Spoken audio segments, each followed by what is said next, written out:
The morning sun cast long shadows across what was once downtown Chicago as Marcus Thompson crouched behind an overturned bus, his weathered hands gripping a modified crossbow. 3 years had passed since the outbreak began, 3 years since the world changed forever. The infected had evolved beyond anyone's worst nightmares. They weren't just mindless corpses anymore. They hunted in packs, used crude tools, and worst of all, they seemed to be getting smarter. Marcus watched through a crack in the rusted metal as a group of 20 zombies moved through the abandoned street with disturbing coordination. Their leader, a grotesque figure missing half its face but retaining an unsettling gleam of intelligence in its remaining eye, gestured to the others with calculated movements. They were searching for something or someone. Behind Marcus, hidden in the bus's interior, 7 other survivors held their breath. Jessica Martinez, a former Army medic, kept her hand steady on her rifle despite the tremor Marcus noticed creeping into her movements lately. The stress was getting to all of them. 12-year-old Tommy Williams clutched his father's hand tightly, the boy's eyes wide with the kind of fear that no child should ever have to experience. His father, Robert Williams, a construction worker turned reluctant warrior, mouthed silent prayers while keeping his sledgehammer within easy reach. The group had been moving south for weeks, following rumors of a safe zone in Atlanta, but every mile brought new horrors.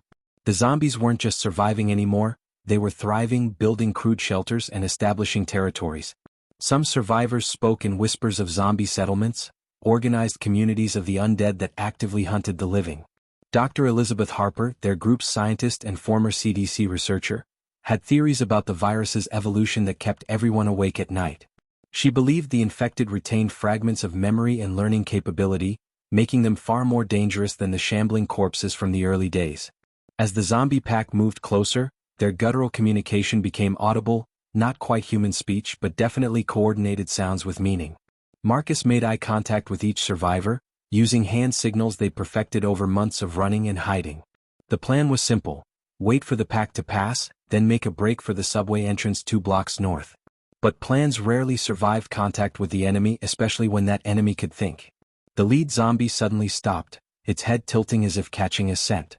It let out a low growl that sent chills down Marcus's spine, a sound that was answered by howls from other zombies scattered throughout the city. They were calling for reinforcements.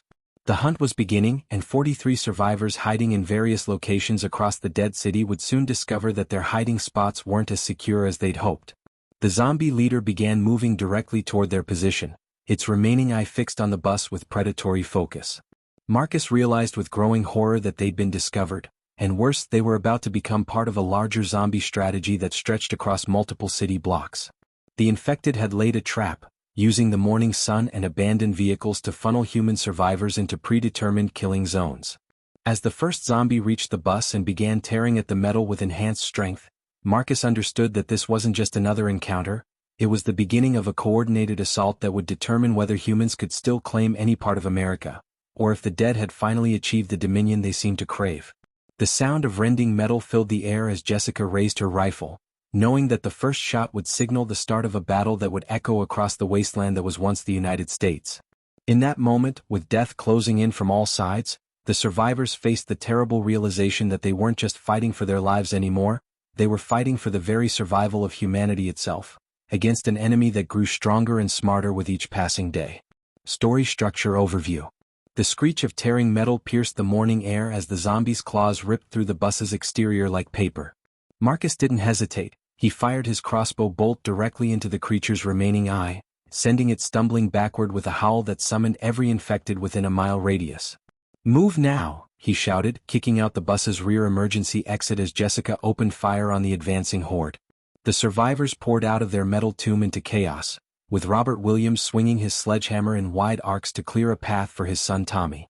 The boy ran with the desperate speed that only pure terror could provide, clutching the backpack containing their last medical supplies. Dr. Harper stumbled as she emerged, her scientific mind still processing the coordinated attack pattern she'd witnessed, but Jessica grabbed her arm and hauled her forward toward the subway entrance. The zombies moved with frightening purpose, not the random shambling of the early outbreak days, but calculated positioning that cut off escape routes and herded the humans exactly where they wanted them. Marcus realized they were being driven toward the subway deliberately. It was another trap. But with infected pouring from every building and alleyway, the underground tunnels represented their only chance of survival. The group reached the subway entrance as the first wave of zombies closed within 50 feet, their guttural communications growing louder and more complex. Marcus could swear he heard actual words mixed in with the growls, fragments of human speech that made his skin crawl. They plunged into the darkness of the abandoned subway system, emergency flashlights cutting weak beams through the black void ahead. The tunnels reeked of decay and something else, the distinct odor of zombie habitation. Dr. Harper's worst fears were confirmed as they moved deeper underground. Scratch marks on the walls showed signs of long-term zombie occupation, and crude symbols were carved into the concrete. "They're living down here," she whispered, her voice echoing ominously in the confined space. "This isn't random wandering, they've claimed this territory." The sound of pursuit echoed behind them, but it wasn't the chaotic scrambling they expected. The zombies moved through the tunnels with familiarity, their footsteps coordinated and purposeful. Marcus led the group through a maze of abandoned train cars and collapsed sections, but every turn seemed to lead them deeper into zombie-controlled territory. When they reached a junction where 3 tunnels converged, the trap was finally sprung. Zombies emerged from all 3 passages, moving in perfect synchronization, cutting off every escape route. But these weren't ordinary infected. They carried crude weapons, pieces of rebar and broken concrete, wielding them with disturbing competence. The leader of this underground pack was a horrific sight, a former subway worker whose name tag still read Dave, though half his face was missing and his remaining eye glowed with malevolent intelligence. He spoke actual words that chilled everyone to the bone: fresh meat, for the colony. In that moment of paralyzing horror, Marcus made a decision that would haunt him forever. "Split up," he screamed, throwing a smoke grenade he'd been saving for emergencies. Different tunnels, confuse them. The group scattered in the chaos, Jessica grabbing Tommy's hand and pulling him into the leftmost tunnel while Robert screamed his son's name and fought to follow them. Marcus and Dr. Harper dove into the center passage as the smoke began to clear, leaving the survivors separated in a hostile underground maze where zombies had built their own twisted civilization. The hunt was far from over, it had only just begun, and now the humans were alone in the darkness, facing an enemy that knew these tunnels better than they knew their own rotting flesh. Jessica's lungs burned as she pulled Tommy through the narrow tunnel, their flashlight beam dancing wildly across graffiti-covered walls that seemed to close in around them. The 12-year-old boy sobbed quietly, calling for his father, but Jessica couldn't stop to comfort him. The sound of zombie pursuit echoed behind them, growing closer with each passing second. They stumbled through puddles of stagnant water and over debris from years of neglect, the tunnel stretching endlessly ahead like a nightmare that refused to end. After what felt like hours but was probably only 20 minutes, Jessica noticed something that made her heart skip: electric light seeping from beneath a heavy metal door marked, "Authorized personnel only." She pressed her ear against the cold steel and heard the impossible: human voices, normal conversation, even laughter. Tommy looked up at her with desperate hope as she knocked softly, using the old military pattern her unit had used overseas. The door opened cautiously, revealing a middle-aged man named Paul Henderson with suspicious eyes and a shotgun pointed directly at Jessica's chest. Behind him, she could see a makeshift community built in what appeared to be an abandoned subway maintenance station.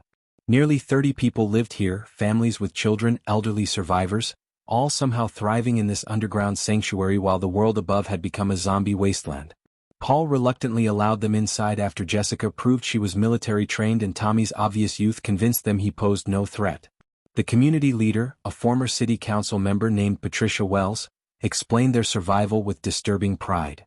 They had discovered something remarkable about the evolved zombies: they could be reasoned with, negotiated with, even bargained with for safe passage. "We've established a treaty," Patricia explained, her eyes gleaming with the fervor of someone who believed she'd found salvation. "Every month we provide them with what they need and they leave us alone. It's a perfect arrangement." Jessica felt sick as Patricia led them deeper into the station, showing off their hydroponic gardens, medical facilities and dormitories. The place was genuinely impressive, a functioning society in the depths of hell. But something felt wrong, and Tommy seemed to sense it too, staying close to Jessica's side as they were given the tour. The horrible truth became clear when Patricia showed them the contribution chamber, a reinforced room with one-way glass where community members took turns providing services to their zombie protectors. Jessica watched in horror as an elderly man named Frank Morrison was led into the chamber, his face resigned to some terrible fate. Through the glass, she could see zombies waiting, but they weren't attacking, they were feeding on Frank in a controlled, almost ritualistic manner, taking just enough to sustain themselves without killing him. Frank volunteers for double shifts, Patricia explained matter-of-factly. He says it's better than the alternative. The infected get what they need to survive, and we get protection from the more aggressive zombies outside our territory. Everyone wins. Jessica realized this wasn't survival, it was collaboration with monsters, and the community had convinced themselves it was noble. When she tried to object, pointing out the horror of what they were doing, several community members surrounded her with weapons drawn. Patricia's friendly demeanor disappeared instantly, replaced by cold calculation. "You have two choices," she said firmly. "Join our community and contribute like everyone else, or leave the way you came and take your chances with the hunters in the tunnels. But the boy stays, children are too valuable to waste on naive idealism." Tommy pressed closer to Jessica, understanding enough to know he was in danger from both the zombies and these humans who had lost their humanity in exchange for temporary safety. Jessica's military training kicked in as she assessed the situation, 30 people between her and the exit, all of them willing to sacrifice her and Tommy to protect their horrific arrangement with the undead. In the distance, she could hear the zombies finishing their feeding session with Frank, and Patricia was already looking at Tommy with calculating eyes, clearly planning how to use a child in their twisted negotiations with the infected. Jessica knew they had to escape, but the tunnels outside were filled with zombie hunters, and now they faced enemies on both sides, the undead who wanted to consume them, and the humans who wanted to trade them away for their own survival in this underground purgatory disguised as sanctuary. Meanwhile, 3 miles away in the ruins of what was once Grant Park, Marcus and Dr. Harper emerged from a maintenance shaft into a world that defied comprehension. The zombies hadn't just survived in this district, they had built something resembling a primitive city. Crude shelters made from salvaged materials stretched across several blocks, connected by walkways constructed from car parts and building debris. But the most horrifying sight was the organized rows of chain-link enclosures filled with living humans, dozens of them, kept like livestock in what could only be described as human farms. Dr. Harper's scientific mind reeled as she observed the infected moving through their settlement with purpose and organization that rivaled pre-outbreak human communities. Some zombies tended to the human captives, bringing them food and water, while others stood guard with makeshift weapons. A group of infected worked together to repair a section of shelter wall, using tools with surprising dexterity despite their decomposing hands. "This changes everything we thought we knew about the virus," Dr. Harper whispered, her voice filled with both fascination and horror. "They're not just retaining intelligence, they're developing new social structures, creating their own civilization." Marcus watched through binoculars as a zombie that appeared to be some kind of leader distinguishable by colorful cloth wrapped around its arm like a rank insignia, inspected the human pens with the calculated interest of a farmer checking livestock. The captured humans looked well-fed but broken in spirit, their eyes empty of hope as they mechanically followed the zombies' gestured commands. Some even seemed to be helping their captors, pointing out sick individuals or maintaining the enclosure structures. The most disturbing discovery came when Marcus spotted a group of human collaborators, living people who moved freely among the zombies, wearing similar cloth insignia and apparently serving as translators between the infected and their captives. These turncoats had retained their humanity but abandoned their species, choosing to serve the new zombie order in exchange for freedom and status. As they observed from their hiding spot behind an overturned delivery truck, Dr. Harper noticed patterns in the zombie behavior that sent chills down her spine. "They're organizing for something big," she said, pointing to areas where infected were stockpiling weapons and supplies. "Look at those ammunition caches, the medical supplies they've gathered. This isn't just about feeding, they're preparing for war." Their surveillance was interrupted when Marcus heard familiar voices from one of the human pens. Through his binoculars, he spotted other survivors from their original group, people who had been separated during various encounters over the past weeks. Among them was Rebecca Torres, a teacher they'd traveled with for 2 months, and David Kim, a former police officer who had saved Marcus's life in Detroit. The sight of his friends in zombie captivity ignited something fierce in Marcus's chest, but Dr. Harper grabbed his arm before he could move. "There are too many of them," she hissed. "We need a plan, not a suicide mission." As if summoned by their whispered conversation, a zombie patrol consisting of 6 infected and 2 human collaborators began moving in their direction.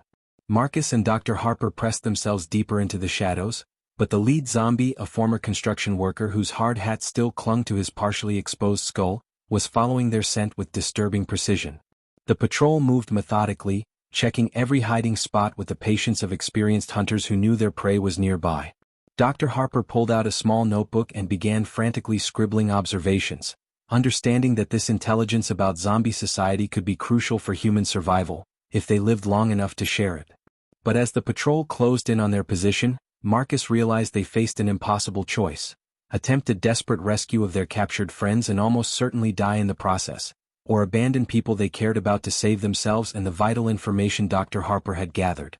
The sound of approaching footsteps, both zombie shuffling and human collaboration, grew louder as Marcus gripped his crossbow and prepared for what might be their final battle in this zombie-controlled territory that had once been the heart of Chicago. The patrol was 20 feet away when Marcus made his decision.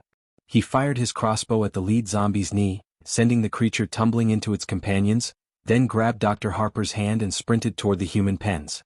Their only chance was to create enough chaos to free the captives and use the confusion to escape. But as they ran, Dr. Harper shouted a warning that made Marcus's blood freeze. "They're hurting us again. This is exactly what they want." The zombie settlement erupted into coordinated activity as alarms, actual sirens salvaged from police cars, began wailing across the district. Marcus realized too late that their presence had been detected long before the patrol found them. The zombies had been watching, learning their behavior patterns, and now they were executing a trap that relied on human nature itself. The infected knew that humans would try to rescue their own, and they had positioned Marcus and Dr. Harper's friends as bait in the most obvious location. As they reached the first pen, Marcus began cutting through the chain link with bolt cutters from his pack, but Rebecca Torres grabbed his arm through the fence with desperate intensity. "Don't," she whispered urgently. "It's not just a trap for you, they're using us to catch everyone. Jessica and Tommy are being driven here from the tunnels, Robert is being pushed here from the east sector. They've been coordinating this for hours." Dr. Harper's scientific mind processed the horrifying implications. The zombies weren't just intelligent, they had developed predictive capabilities, understanding human psychology well enough to manipulate entire groups across miles of territory. The infected had become master strategists, using human compassion and loyalty as weapons against the survivors. Before Marcus could respond, the distinctive crack of Jessica's rifle echoed from the tunnel entrance 3 blocks away. She and Tommy had escaped Patricia's underground community, but they were being driven toward the zombie settlement exactly as the infected had planned. The sound of Robert's sledgehammer striking zombie skulls came from the opposite direction, confirming Rebecca's warning: all the separated survivors were being herded like cattle toward this central location. The zombie leader with the colorful arm insignia approached through the maze of pens, flanked by a dozen infected and 3 human collaborators. When it spoke, its words were clearer than any zombie speech they'd heard before. "Welcome, Marcus Thompson. Dr. Elizabeth Harper. We have been expecting you." The use of their actual names sent shock waves through both survivors. These zombies hadn't just retained intelligence, they had retained specific memories, possibly accessing information from consumed human brains or captured survivors. The leader continued with chilling precision: "Your group's behavioral patterns were predictable. Military training creates consistent responses. Scientific curiosity drives exploration. Parental protection ensures sacrifice. We have studied you." One of the human collaborators, a woman Marcus recognized as a former CDC colleague of Dr. Harper's named Angela Foster, stepped forward with a mixture of shame and defiance in her eyes. "They're not monsters, Elizabeth," Angela said, her voice carrying the zealous conviction of a convert. "They're evolution. Humanity's next phase. They offered me a choice: become food or become part of something greater. I chose transcendence." Dr. Harper stared at her former colleague in horror. "Angela, what have you done? These things killed millions of people. And humans killed billions of each other long before the outbreak," Angela replied coldly. "At least the infected offer purpose, order, a future. They're building something beautiful from our species' failure." The zombie leader gestured toward the approaching sounds of combat as Jessica, Tommy, and Robert fought their way through carefully positioned infected forces. "Your friends will arrive in approximately 4 minutes. Then you will choose: join our society as valued contributors, or provide sustenance for our continued growth. But first, you will witness what cooperation can accomplish." The leader pointed toward a section of the settlement Marcus hadn't noticed before, a workshop where zombies and human collaborators worked together, constructing what appeared to be sophisticated communication equipment and weapons.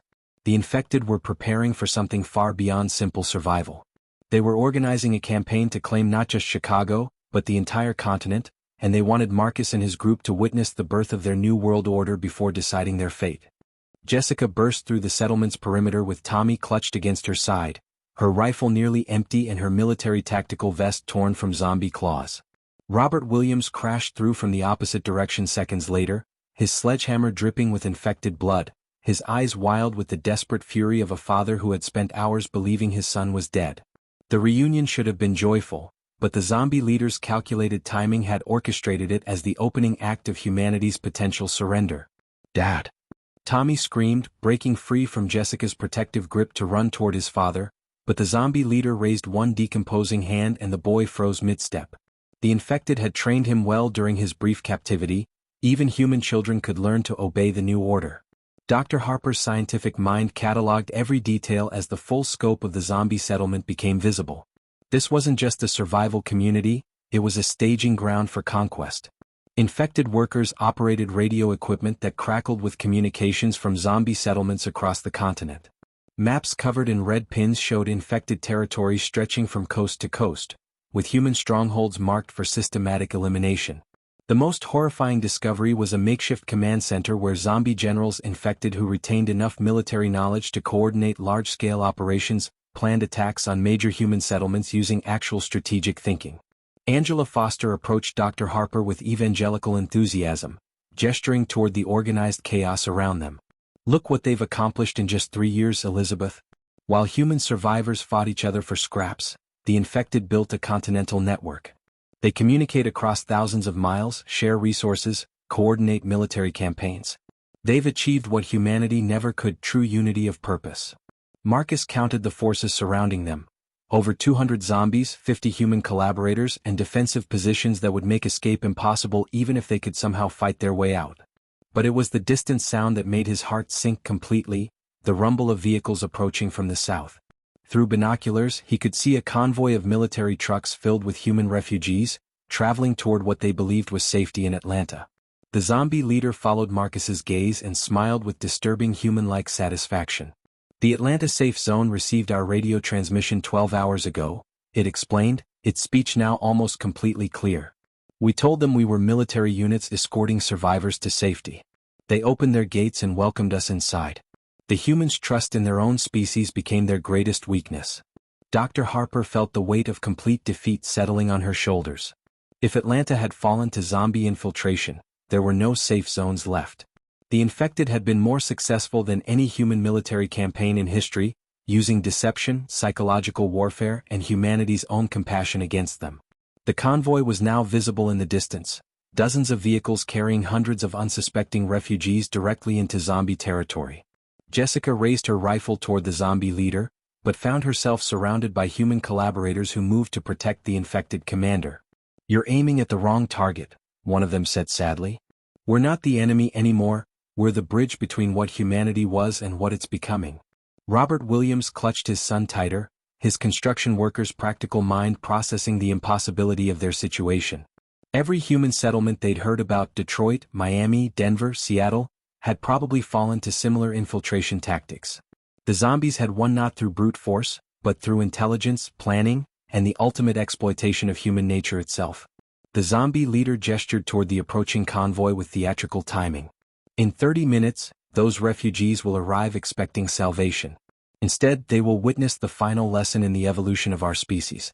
You can watch them die fighting for a world that no longer exists, or you can help them understand that surrender is the path to transcendence. The choice, as they say, is yours." As the first vehicles in the convoy crested the hill and began their descent toward the zombie settlement, Marcus realized they weren't just facing their own mortality, they were witnessing the final moments of human civilization as an independent species, and somehow, they had become unwilling participants in humanity's last stand.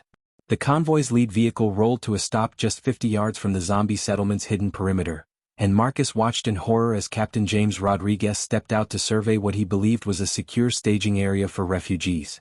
Behind him, truck after truck disgorged hundreds of survivors' families with children, elderly couples, wounded soldiers, all carrying the desperate hope that they had finally reached safety. Dr. Harper recognized the tactical brilliance of the zombie strategy. The infected had allowed just enough genuine human settlements to survive so that refugees would continue moving toward predetermined killing zones, never realizing they were walking into carefully orchestrated traps. The zombie leader raised its arm, and suddenly the settlement transformed. Infected emerged from concealment with military precision, surrounding the convoy before the humans could even process what was happening. But instead of attacking, they held their positions in perfect formation while the leader stepped forward to address Captain Rodriguez directly. "Welcome to the new Chicago Processing Center," the zombie announced, its voice carrying the authority of a military commander. "You have two options: peaceful integration into our continental collective, or immediate conversion through traditional means. I recommend the former." Captain Rodriguez drew his sidearm, but froze when he realized his convoy was completely surrounded by hundreds of infected and human collaborators working in perfect coordination. The zombies had learned from decades of human military tactics, and their execution was flawless. Some refugees began screaming and running, only to be gently but firmly guided back by zombie patrols that moved with restraint rather than hunger. Dr. Harper watched Angela Foster approach a terrified mother with two young children, speaking in soothing tones about the benefits of joining the evolved human collective. "The integration process preserves your memories, your personality, your love for your children," Angela explained with genuine warmth. "You'll still be you, just improved. Stronger, smarter, part of something greater than individual survival." The mother's horror was palpable, but her children seemed almost curious about the infected who stood nearby without attacking. The zombies had learned to use human parental instincts against parents, demonstrating that cooperation meant safety for their offspring. Marcus felt Jessica tense beside him as they witnessed dozens of refugees facing the same impossible choice: fight and watch their families die, or submit to a transformation that would preserve their lives but end their humanity. Some refugees chose violence, and Marcus expected a massacre, but the zombies' response was calculated and minimal. They subdued resistors without killing them, then administered what appeared to be sedatives from medical supplies they'd clearly stolen from human hospitals. "They're not converting people by force," Dr. Harper whispered in amazement. "They're processing them like some kind of twisted humanitarian operation. They want willing participants, not just victims." The zombie leader turned its attention back to Marcus's group, having demonstrated its force's restraint and organization. "Your friends are witnessing the future of human evolution," it said. "We offer something no human government ever could: guaranteed survival, continental unity, and purpose beyond individual desire. The old humanity fought endless wars over resources, territory, and ideology. We have eliminated those conflicts through biological integration." Robert Williams stepped forward, his construction worker's bluntness cutting through the philosophical rhetoric. "What about choice? What about freedom?" The zombie leader tilted its head with what might have been amusement. "Freedom to starve? Freedom to watch your children die of disease? Freedom to kill each other over the last can of food? We offer freedom from the chaos that defined your species for millennia." As if to punctuate its point, several refugees approached Angela Foster voluntarily, asking questions about the integration process. An elderly man named Harold Chin, dying of cancer according to his medical tags, actually requested immediate conversion, believing it offered his only chance to see his grandchildren grow up. Dr. Harper realized with growing dread that the zombies' offer wasn't entirely unreasonable from a purely survival perspective. Human civilization had collapsed completely, resources were nearly exhausted, and the infected had created the only stable society left on the continent. Marcus gripped his crossbow tighter as the zombie leader made its final offer: "Join us willingly, and help integrate these refugees peacefully. Refuse and watch them die as we take what we need by force. Either way, the old world ends today. The only question is whether you choose to be part of building the new one, or become casualties of humanity's stubborn refusal to evolve." The sound of more vehicles approaching from multiple directions made it clear this wasn't just about one convoy. The zombies had been coordinating refugee movements across the entire region, and this was the culmination of a continental strategy that had been months in the making. The approaching vehicles revealed the true scope of the zombie operation: convoys from 6 different directions, each carrying hundreds of refugees who believed they were heading to safety. Marcus realized this was humanity's final moment, not as a military defeat, but as a species-level decision about evolution versus extinction. Dr. Harper's scientific mind raced as she watched the refugees processing peacefully around them, many actually choosing integration after witnessing the zombies' restraint and organization. But then she noticed something the zombie leader had overlooked in its confidence: the infected's greatest strength was also their greatest weakness. "Marcus," she whispered urgently, "they're all connected. Look at how they communicate, how they coordinate. It's not just intelligence, it's a hive mind. If we can disrupt their central communication network, we can turn their unity against them. She pointed to the radio equipment and command center, where zombie generals coordinated with settlements across the continent. They've retained human memories and intelligence, but they've also retained human pride. They want us to witness their victory, to validate their superiority over old humanity. That ego is still human, and humans make mistakes when they're showing off. Marcus understood immediately. While the zombie leader continued its grand demonstration, explaining the integration process to terrified refugees, Dr. Harper began quietly sharing her plan with Jessica and Robert. They had one advantage the zombies hadn't considered: as unintegrated humans, they were unpredictable variables in a system that relied on behavioral analysis and coordination. Jessica's military training kicked in as she identified the settlement's critical vulnerabilities. The ammunition cache was poorly guarded because the zombies assumed they had complete control. The human collaborators, despite their conversion to the zombie cause, still retained human hesitation when faced with violence against children, a weakness that could be exploited. The plan was desperate and would probably get them all killed, but it offered something the zombie integration couldn't: the chance for humanity to choose its own fate rather than have evolution imposed upon it. Robert Williams looked at his son Tommy, then made a decision that surprised everyone. He approached the zombie leader directly, his sledgehammer lowered in apparent surrender. "You're right," he said loudly, his construction worker's voice carrying across the settlement. "This is better than what we had before. I want to volunteer for integration." The zombie leader's satisfaction was visible as it gestured for Robert to approach the processing area. But as Robert walked forward, he caught Marcus's eye and nodded almost imperceptibly. In that moment, Marcus understood that Robert wasn't surrendering, he was sacrificing himself to create the distraction they needed.